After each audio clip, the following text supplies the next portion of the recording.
Shalom.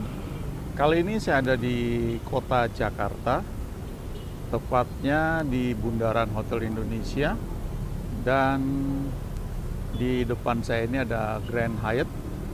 Ini hotel yang relatif baru. Kemudian di sampingnya, ya ini ada Plaza Indonesia. Lalu ini ada Hotel Indonesia Kempinski. Ya. Ini merupakan trademarknya Jakarta sekian tahun yang lalu. Lalu ada bundaran air mancur di sini. Kemudian ini Hotel Mandarin Oriental termasuk cukup lama karena semasa sekitar tahun 80-an awal ya. Ini sudah ada. Tapi tentunya yang lebih lama lagi adalah Tugu Selamat Datang ini dan Hotel Indonesia. Sehingga ketika ini mau dipugar dengan ada hotel-hotel baru, diantaranya ada Grand Indonesia, ada mall di sini ya. Dan kemudian ada Plaza Indonesia yang sebelumnya.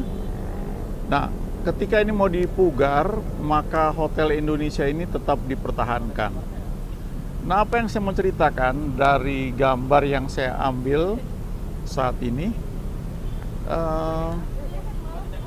sebenarnya mungkin saya kira tahun 60-an ya. Tahun 60-an ini sudah ada Bundaran HI ini, atau setidaknya plotnya sudah ada.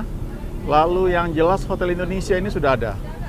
Karena saya pernah ke dalam dan saya melihat ada foto dari band terkenal The Bee Gees yang pernah hadir, itu kalau nggak salah tahun 60 sekian. Nah, sementara yang di sekitar ini relatif kosong. Ya, tanah kosong. Lalu ini Wisma Nusantara juga sempat ada dulu kalau nggak salah 30 lantai. Kalau nggak salah disebut sampai gedung tertinggi waktu itu ya. Lalu ada Hotel Pullman sekarang, tapi dulu namanya Hotel Presiden. Juga pernah Hotel Pullman. Lalu di belakang sana ada Sarinah. Itu department store pertama di Indonesia yang memakai lift dan juga memakai tangga berjalan, eskalator. Nah, ketika ini berubah semua, yang tetap dipertahankan adalah Bundaran HI ini dan Hotel Indonesia. Ya.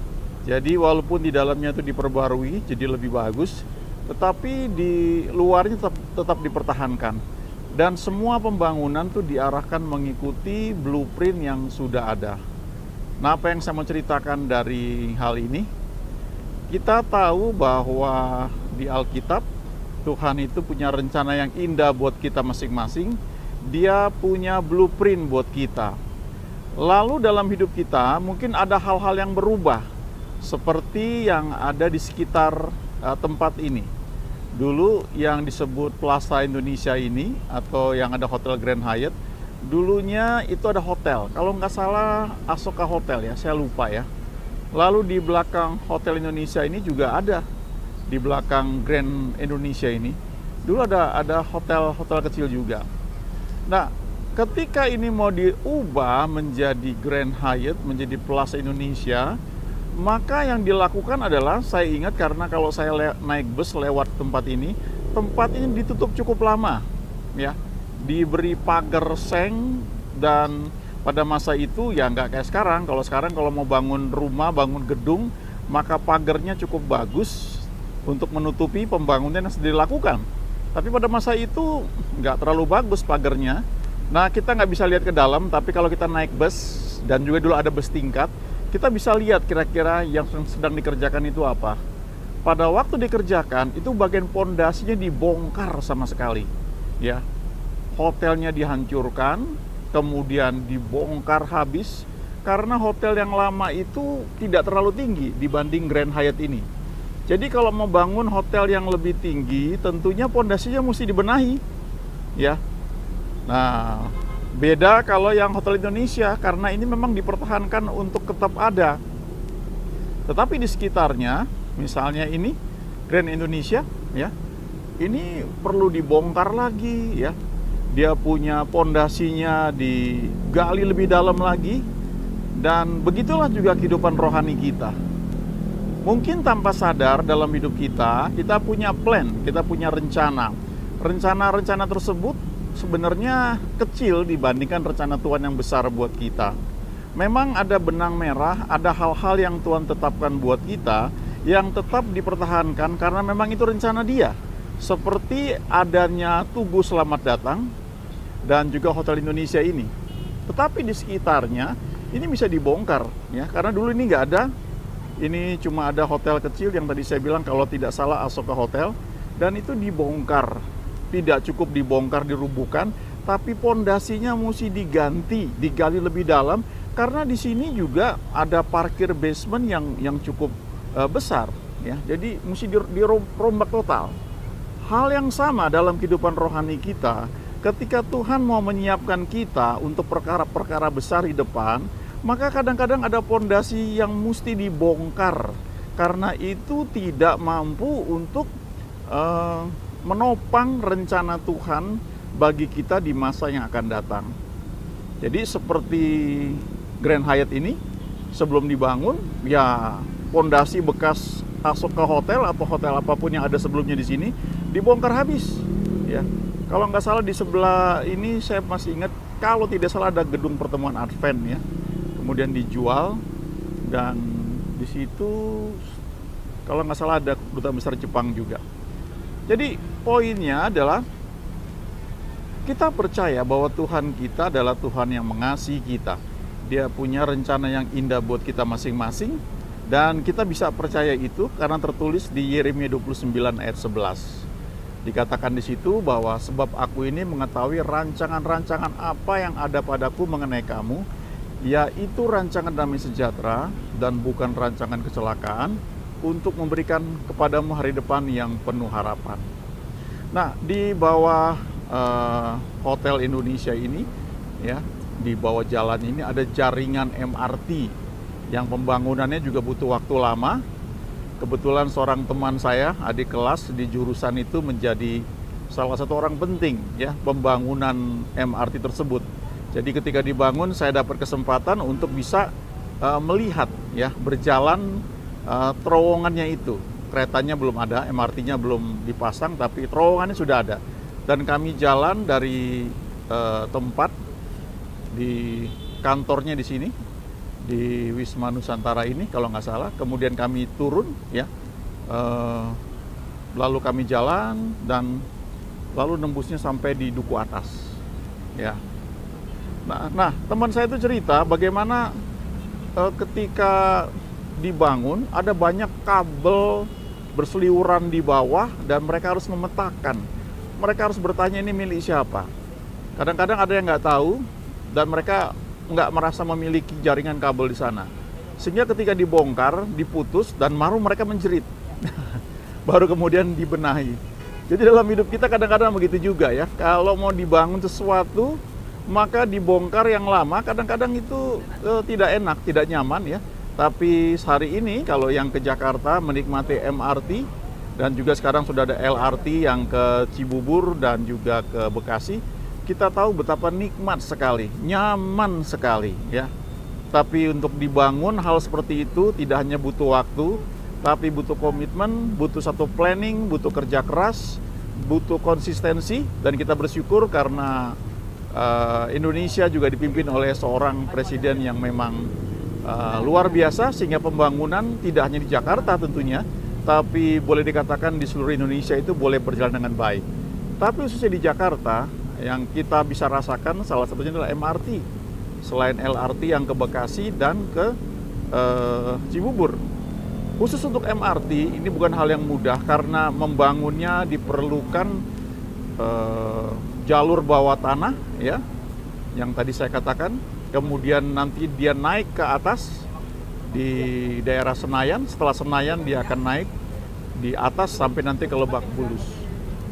Nah, untuk itu hal-hal yang di dalam itu dibongkar ya, dalam tanah. Tidak mudah, tapi sekarang hasilnya kita nikmati. Jakarta ini menjadi tempat yang enak sekarang kalau dilihat pada waktu malam. Sekian tahun yang lalu, karena saya besar di Jakarta, ya, saya TK, SD, SMP, SMA saya di Jakarta. Saya merasakan masa-masa yang dulu kalau naik bus mesti gelayutan ya, dan boro-boro pakai AC. Sehingga ketika pertama kali ada rencana bus pakai AC itu buat saya suatu hal yang terlalu jauh. Tapi hari ini kita melihat Transjakarta busnya sangat luks, tidak kalah dengan bus-bus di negara-negara di Eropa yang sudah modern. Nah, kemudian juga saya lihat dulu amburadul ya, banyak. Saya mengalami zamannya becak di sini, tapi sekarang ini sudah sangat rapi. Dan biasanya kalau orang Jakarta itu kalau liburan ya keluar kota, memang itu tempat yang nikmat sekali ya buat menenangkan, ada yang bilang healing lah ya, melihat suasana pegunungan. Tetapi sekarang kalau saya lihat ya, karena saya tinggal juga di luar kota Jakarta, tapi kalau sore malam saya datang ke Jakarta itu nyaman juga melihat tempat seperti ini. Ada banyak tempat makan yang nyaman dan fasilitas transportasi yang cukup baik ya, dibanding dulu tentunya. Nah, untuk mencapai itu tentunya butuh ada plan ke depan ya, ada blueprintnya, kemudian ada perencanaan dibuat dan butuh komitmen, kerja keras, dan ya butuh kerjasama tim ya. Tentu butuh pemimpin yang kuat juga untuk bisa mengatur itu semua. Sehingga kalau sekarang ini ada, ya kita bersyukur. Nah, tempat ini sendiri menjadi tempat di mana orang banyak mengambil foto ya. Jadi spot foto di sini. Ini halte Transjakarta yang di depan Hotel Pullman dan di depan Grand Hyatt ya. Nah, saya tadi sambil berjalan saya berpikir ya, apa sih yang bisa saya sampaikan kalau saya melihat hal seperti ini. Saya kebetulan tadi sambil mendengar satu khotbah dari Derek Prince ya, seorang hamba Tuhan yang dipakai interdenominasi, dia sudah bersama Tuhan sekarang. Dia khotbah satu topik yang bagus sekali, yang sangat memberkati. Judulnya, jika Anda menginginkan yang terbaik dari Tuhan. If you want God's best. Ada 8 poin yang disampaikan ya. Yang pertama, kalau Anda memang ingin yang terbaik dari Tuhan, pastikan bahwa Anda memang mau itu. Ya, jangan kurang dari itu. Jangan cukup puas dengan sekedarnya. Kalau misalnya kita melayani Tuhan, tentu ada yang Tuhan rencanakan buat kita. Ada yang buat kita mungkin cukup segini aja lah. Tapi kalau kita terus semakin bergaul dengan Dia, ada hal-hal baru yang mungkin Dia bukakan bagi kita yang kita nggak pernah pikirkan. Tapi kalau kita memang ingin yang terbaik dari Tuhan, pastikan bahwa memang kita mau hal itu. Kira-kira begitu ya dia sampaikan. Ada 8 poin. Tapi yang saya mau sampaikan adalah poin ke-8 ya. Karena dia bilang, kalau kita ingin yang terbaik dari Tuhan, setelah ada 7 hal dia sampaikan, maka yang ke-8 adalah izinkan Tuhan yang memilihkannya buat kita. Ya. Saya ingat Mazmur pasal 16 ya, ayat 5, 6, dan 7 dari Daud. Dia mengatakan bahwa, ya Tuhan, Engkaulah bagian warisanku dan pialaku. Engkau sendirilah yang meneguhkan bagian yang diundikan kepadaku. Lalu dia bilang, tali pengukur jatuh bagiku di tempat-tempat yang permai. Ya, milik pusakaku menyenangkan hatiku. Lalu dia bilang, aku memuji Tuhan yang telah memberi nasihat kepadaku. Ya, pada waktu malam hati nuraniku mengajari aku.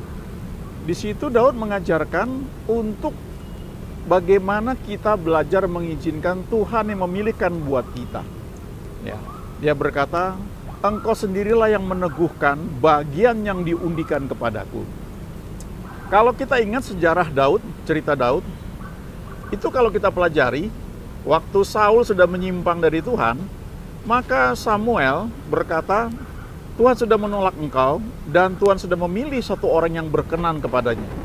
Tapi orang itu, yang belakangan kita tahu namanya Daud, ternyata belum lahir. Masih 8 tahun kemudian ya, baru dia lahir. Nah, itu butuh waktu sedikit untuk menunjukkan angka-angkanya. Tapi memang Daud itu sudah dipilih Tuhan, setidaknya ketika Samuel mengatakan hal itu 8 tahun sebelum dia lahir. Nah, kemudian ketika akhirnya Daud diurapi, ketika dia masih belasan tahun, ya masih remaja, nah sudah jelas dikatakan bahwa sejak saat itu roh Tuhan berkuasa atas Daud. Tapi kita tahu ada belasan tahun yang dia lalui sebelum akhirnya pada usia 30 tahun dia menjadi raja atas Israel. Ya. Dan tidak hanya sebagai seorang raja, tapi juga dia dikenal sebagai orang yang berkenan kepada Tuhan. Nah itu luar biasa. Karena di perjanjian lama, ya, selain Daud, cuma Henok yang disebut berkenan kepada Tuhan. Tapi kemudian di perjanjian baru ada Yesus tentunya ya. Dan tentunya kita yang hidup dalam tuntunannya, kita hidup dalam perkenanannya. Nah, ada masa-masa Daud itu seperti meragukan mungkin apakah benar Tuhan pilih dia untuk jadi raja, karena ada masa-masa sulit yang dia alami.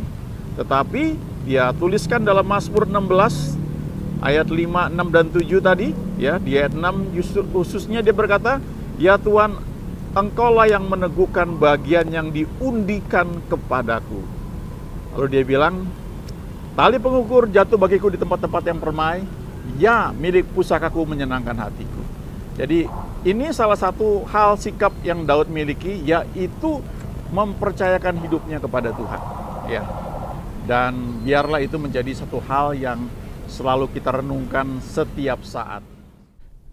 Jadi memang kalau kita lihat bangunan ini, ya, Grand Hyatt Plaza Indonesia memang keren. Tapi untuk ini bisa ada, maka lahan yang sama yang sekarang ditempati oleh Grand Hyatt dan juga Plaza Indonesia, itu sekian tahun sebelumnya ditempati oleh satu hotel yang lebih kecil, yang kalau nggak salah namanya Asoka Hotel.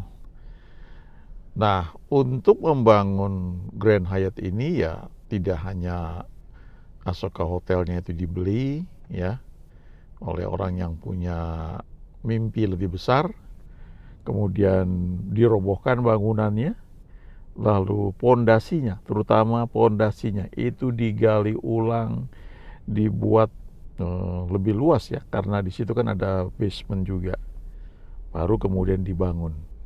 Nah, butuh waktu membangun suatu bangunan yang cukup lama itu adalah pondasinya, karena apalagi kalau bangunan tinggi, ya, kalau pakai tiang pancang itu dipukul, ada hitungannya sampai ketemu tanah keras, ada tes tanahnya juga, ya, kedalaman berapa, kemudian ketika ditanamkan tiang pancang itu jauh dari menarik lah, ya, untuk melihat pembangunan pondasi itu, ya, kotor, ya,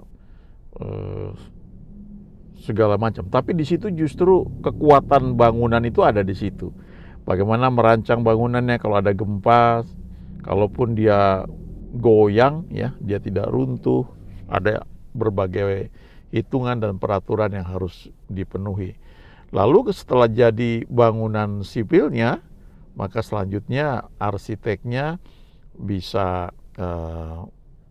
menuangkan semua ide yang sudah ada dalam pikiran dia, sehingga bangunan itu terlihat bagus, ya. Kemudian ada bagian interiornya juga, sehingga enak sekali kita lihat, kita nyaman sekali. Tapi di balik itu semua ada bangunan sipil, ada hitungan-hitungan yang dibuat, dan ada pondasi yang tidak hanya dihitung dengan baik, tapi pengerjaannya itu butuh waktu, ya. Nah, untuk bisa seperti ini ya memang pilihan, ya.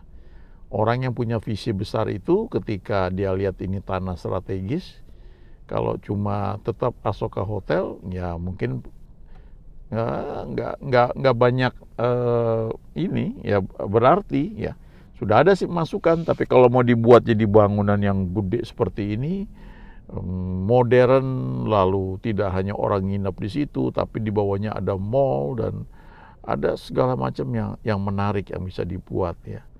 Nah, itu butuh keputusan, ya. Memang hidup itu semuanya adalah soal keputusan, ya. Life is all about choices, ya. Kita ada sampai saat ini tuh karena pilihan-pilihan yang kita buat. Demikian juga Daud ketika menghadapi banyak hal, bukan hal yang mudah sebenarnya, tapi dia memilih untuk mengikut Tuhan. Dan dalam banyak hal dia membiarkan Tuhan yang memilih buat dia. Ketika dia nggak tahu harus pilih apa, dia suka bilang, biarlah aku jatuh ke tangan Tuhan, ya. Biarlah dia yang pilihlah, jangan akulah, ya. Dan seperti yang tadi kita baca di Mazmur 16, dia bisa katakan bahwa tali pengukur jatuh bagiku di tempat-tempat yang permai, milik pusaka yang Tuhan berikan bagiku tuh menyenangkan hatiku. Cocok, pas, sesuai dengan seleraku. Mari belajar untuk mempercayakan setiap pilihan-pilihan yang ada itu biar Tuhan yang menolong kita memilih sehingga kita bisa mendapatkan the best yang dari Tuhan. Amin.